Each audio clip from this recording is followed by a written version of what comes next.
কয় কয় ময়ূর কয়।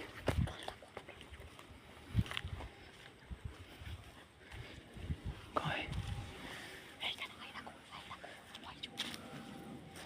এই দেখুন ময়ূর বাঁশবাগান দিয়ে কতটা দেখাতে পাচ্ছি জানি। ওই যে ময়ূর উড়ে গেল, ওই যে ময়ূর উঠছে, ওই যে বড় ময়ূরটা, ওই যে ময়ূর। সাধারণ বনের মধ্যে বাঁশবাগানের মধ্যে ময়ূর।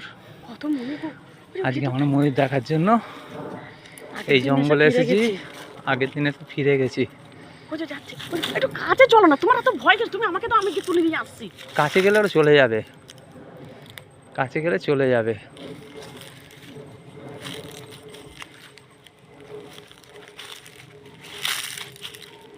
ওই সব চলে যাচ্ছে ময়ূর। ওই দেখো, ওই যে ওই যে ওই যে হ্যাঁ দেখতে পাচ্ছি। কয় ওই দেখো বাগানের ভিতরে, ওই তো ওই তো ওই তো ওই দেখো চলে যাচ্ছে, ওই যে সাদা ময়ূর একটা। কয় দেখ, ওই যে বাঁশ বাগানের ভিতরে, তোমার কি চোখ নাই নাকি? দেখছি ওই যে তো। ওই যে চলে যাচ্ছে, ওই যে ওই যে ওই যে এইখানে পুরো ভর্তি হয়ে গেছে। তুমি ওই গাড়িটার আওয়াজ করলে বলে চলে গেল। আমি তোমাকে বলছি গাড়ি। ওই তো একটা বড় ময়ূর, ওই যে। কয় দেখি, জুম করে দেখি। এই যে এই যে এই যে এই যে এই যে এই যে ময়ূরটা, এই যে এই যে। এটা গভীর বাঁশবাগানের মধ্যে ময়ূর। এখানে বেশ কিছু ময়ূর আছে। এরা তো আমাদের দিকে দূরে পালাচ্ছে, সরে যাচ্ছে।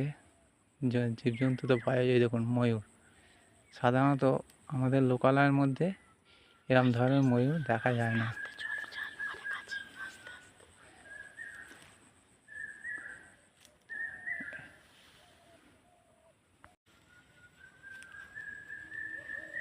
নেই, ওই দেখো। দেখো সে চতুর্দিকে না ছড়িয়ে গেছে। হ্যাঁ ভয়তে এই যে এই যে হ্যাঁ, এই যে এই যে এই যে চলে যাচ্ছে। তখন তোমাকে আমি ডাকলাম।